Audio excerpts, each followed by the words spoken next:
akosa ngai abongwani pete po awangana Nzambe ya le Nazarien, le Nazarien, le Nazarien, le Nazarien. Ebana kitoko koma mokondima atako bapakolaki mafuta na mosakolima lelo ya yo bolingo ebateli le Nazareth lipamboli oyo emonanaka tempeni mama kantelobi kolapie mapapu masope mafuta tokokesikana longo na Nzambe oyo babenga na makomi Jésus.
nakosepela makasi na musulman bafere souffrite me azonyokola bamusulman aza shirki somo ebi shirki te ngamiloti ngai komona ngamiloma natanga lima natanga koran aina médecine aluka nga aza shirki koma nyokola bamusulman na olinga ngo te yango lelo okufwa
ministre alingi nani ministre azosala bavanti makambo ya azosala tozomona clair te awa ekomi komba mosusu azoleka mangana atasala 10 ans asala eloko te tolembi eza boye biso na Congo tozala komiko communauté islamique congolais sikoyo bango babimisi eloko na bango ozoloba komiki communauté islamique de Kinshasa sikoyo biso bato ya Cheikh Youssouf Dibondo tozodeklare arrêté na biso ya pouvoir sikoyo bazotinda ministre azotinda moyibi wana Mangala na Alinoni po bazala représentant siko alobi ke il fallait toleka na 3e samedi po babimisa représentant mosusu mais biso tosi tovote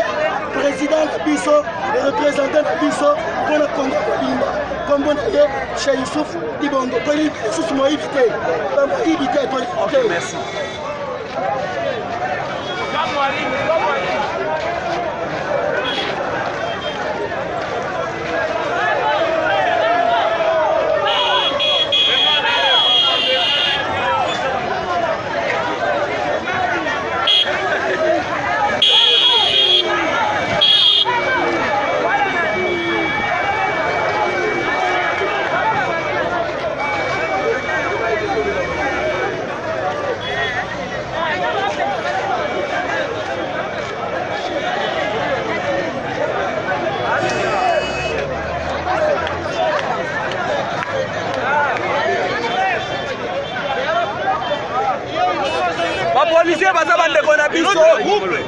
Deux musulmans qui ont dirigé cette religion durant 10 ans et ils n'ont rien fait, même les toilettes ils n'ont rien fait.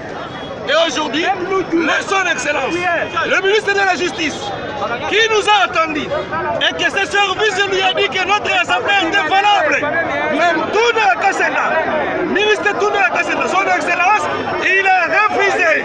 Et il dit ceci, qu'il va nous imposer ce Mangala qui nous a dirigés depuis 10 ans et il a amené l'islam là où il est aujourd'hui. Nous disons non au ministre, il ne peut pas nous donner un représentant à lui qui prend Mangala, qui va diriger ses enfants à la maison.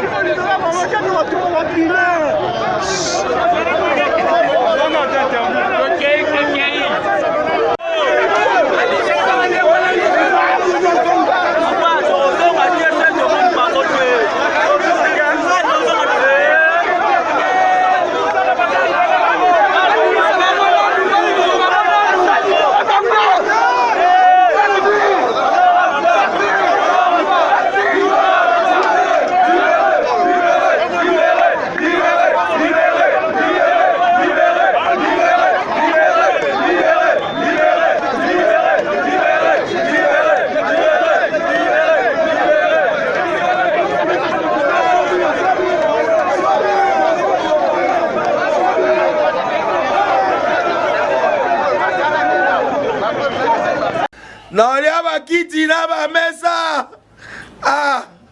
atanya ukondoko namona yo nachayo na mwamba na minito na kata pena katikata saki ya fufu. Oui, allô Escoti, bonjour. Boni. Et l'autre côté, et puis qu'il y a mon bureau à travailler tes micros. Donc dès que tu as un galère à niveau 0. Tout ça là, boy. Moi, il y a un bon vraiment mingité.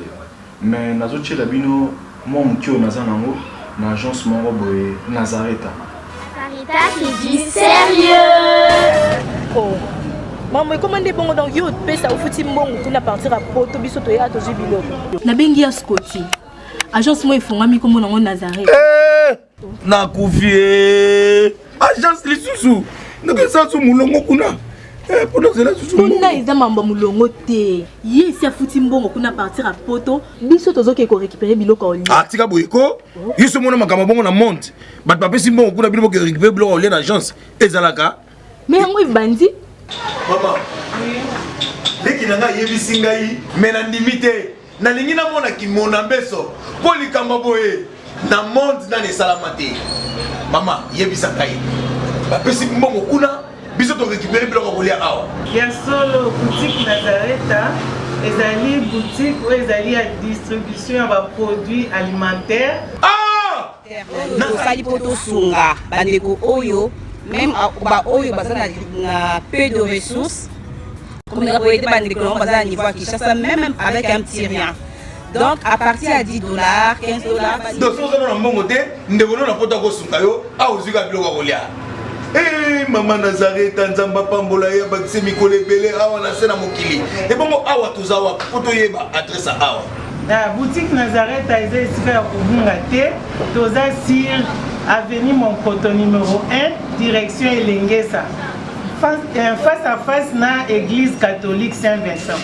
Ah, direction Elengesa, Monkoto numéro 1, à face de l'église catholique Saint-Vincent. Ah, Saint-Vincent d'école. Bon numéro de téléphone, vous avez monté déjà, vous avez on a 3 numéros pour Paris, vous avez un numéro pour la Suisse, vous avez un numéro pour la Suède. Ah non. Nazareth, nous allons la Congo Sili. Julia, nous allons kangisa kia fufu. Il y a modé, il y a un fufu. Oui, pour la Nazareth, tu as un système en bimbi, dans Bongo Shingo. Bon, ok. Vous allez sérieux. Ça, c'est du sérieux. Shalom, peuple de Dieu, que la paix de notre Seigneur Jésus nous comble, parce que tous nous avons besoin de la bénédiction de l'Éternel.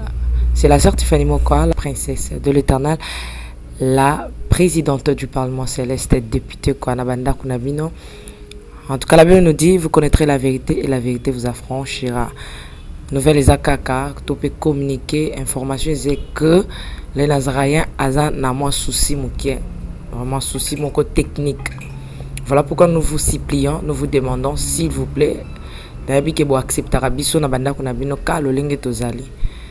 Vraiment to rosenga na bino na bolinga nkolo, bayo bolinga ka kolanda mingi les Nazaréens. Vraiment, bosunga biso, bo s'abonner na les Nazaréens News. Donc, neka ke komami wana les Nazaréens News parce que les Nazaréens oyo ya Kinshasa ne oboye baki liboso ezu un petit problème technique. Donc, moi et toko taba vidéo, il y a milai eza vraiment pour l'instant.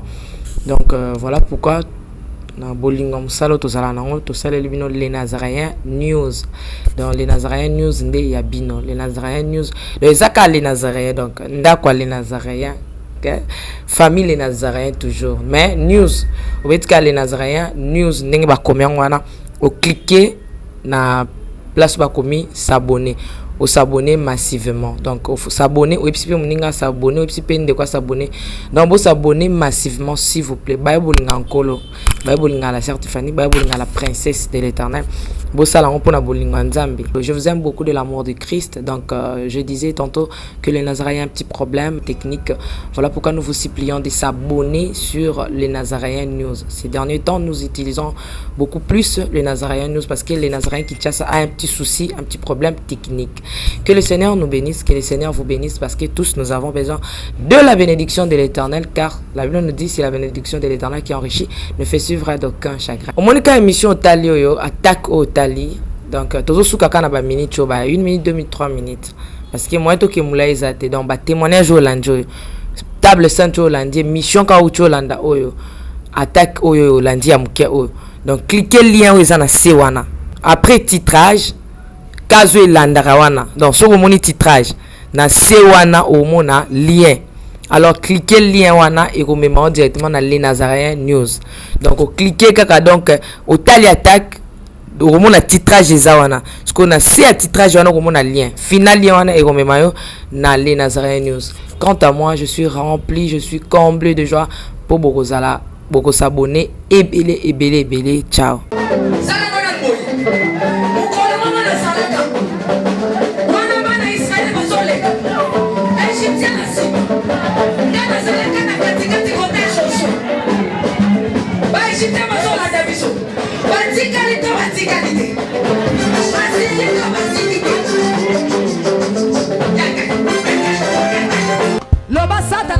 Problème.